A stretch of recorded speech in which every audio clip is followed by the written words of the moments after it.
Hi friends, அஸ்ஸலாமு அலைக்கும். Welcome to Sana's recipes.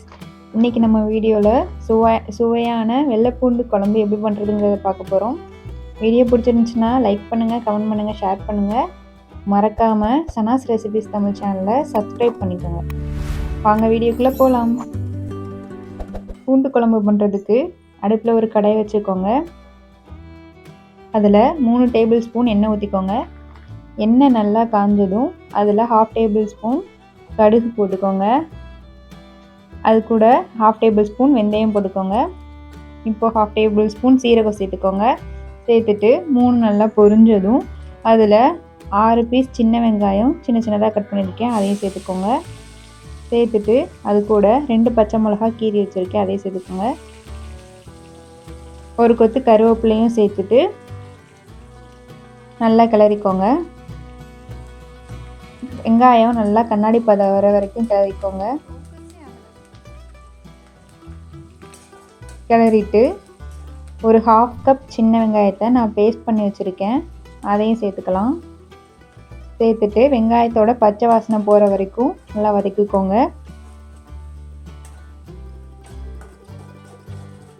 இப்போது அது கூடவே 2 தக்காளி பேஸ்ட் பண்ணி வச்சுருக்கேன், அதையும் சேர்த்துக்கலாம்.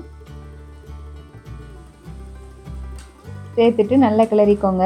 வெங்காயம் தக்காளி பேஸ்ட் பண்ணி சேர்க்கும் போது குழம்போட டெக்ஸ்சர் நல்லா கெட்டியாக வரும், அதுக்காக தான். இப்போ இதில் நல்லா எண்ணெய் பிரிஞ்சு வந்ததும் 150 கிராம் வெள்ளைப்பூடு சேர்த்துக்கலாம். சேர்த்துட்டு நல்லா மிக்ஸ் பண்ணிக்கோங்க.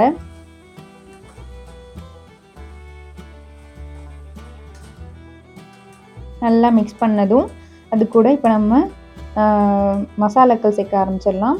அதில் 1 டேபிள் ஸ்பூன் மிளகாய்த்தூள், 1/2 டேபிள் ஸ்பூன் மல்லித்தூள்,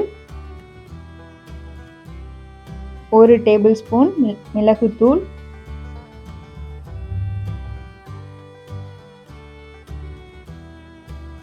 1/4 டேபிள் ஸ்பூன் மஞ்சத்தூள் சேர்த்துட்டு எல்லாமே மிக்ஸ் ஆகிற மாதிரி நல்லா மிக்ஸ் பண்ணிக்கோங்க.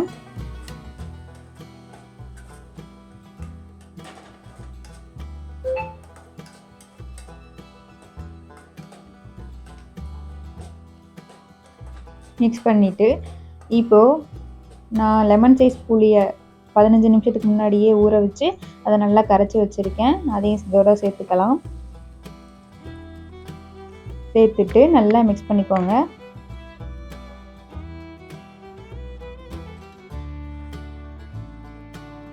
மிக்ஸ் பண்ணிவிட்டு இப்போது குழம்புக்கு தேவையான தண்ணி நான் 2 கப் அளவு தண்ணி சேர்த்துக்கிறேன்.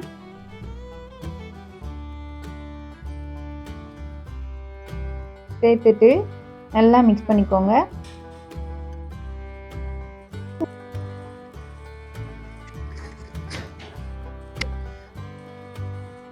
நல்லா மிக்ஸ் ஆனதும் இப்போ குழம்புக்கு தேவையான உப்பு சேர்த்துக்கலாம். தேவையான அளவு உப்பு சேர்த்ததும் நல்லா மிக்ஸ் பண்ணிக்கோங்க. மிக்ஸ் பண்ணிவிட்டு ஒரு 10 நிமிஷம் நல்லா கொதிக்க விடுங்க.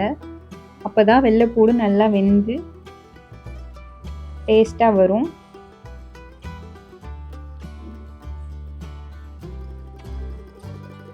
இப்போ பாருங்கள், நல்லா குழம்பு வற்றி எவ்வளோ அழகாக கெட்டியாக இருக்குண்டு. அவ்வளோதான், சுவையான வெள்ளைப்பூடு குழம்பு ரெடி.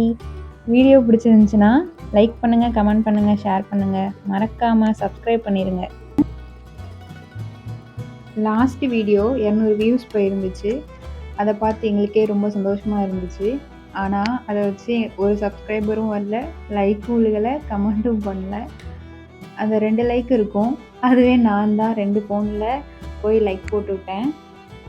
வீடியோ பார்த்து பிடிச்சிருந்துச்சுன்னா லைக் பண்ணுங்கள், கமெண்ட் பண்ணுங்கள். மறக்காமல் சனாஸ் ரெசிபீஸ் தமிழை சப்ஸ்கிரைப் பண்ணுங்கள். சப்ஸ்கிரைப் பண்ணி உங்களோட சப்போர்ட் எங்களுக்கு கொடுங்க. தேங்க்யூ.